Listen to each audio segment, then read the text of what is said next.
दिवाळीतील गवळणी ह्या तुम्ही पाहिल्या आहेत का? तर दिवाळीच्या या पवित्र सणात आपल्या अंगणात रंग, शेण, फुले आणि निसर्गाचा सुगंध यांचं सुंदर मिश्रण म्हणजेच गवळणी. गवळणीचा उगम प्राचीन भारतीय परंपरेत आहे. गावांमध्ये शेण सहज मिळत असल्याने अंगण स्वच्छ ठेवण्यासाठी आणि निसर्गाशी नातं जपण्यासाठी ही परंपरा सुरू झाली.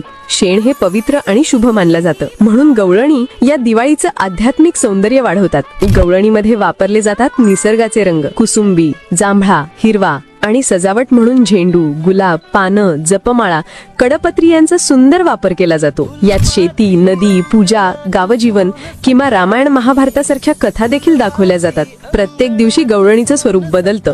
पहिल्या दिवशी साधं रेखाचित्र, दुसऱ्या दिवशी रंग, तिसऱ्या आणि चौथ्या दिवशी फुलं आणि सजावट आणि शेवटच्या दिवशी पांडव गवळणीचा भव्य समारोप. आज शहरी भागात ही परंपरा कमी झाली असली तरी ग्रामीण महाराष्ट्रात ती अजूनही प्रेमाने जपली जाते. ही केवळ कला नाही, तर आपल्या मातीशी, आपल्या संस्कृतीशी असलेलं भावनिक नातं आहे.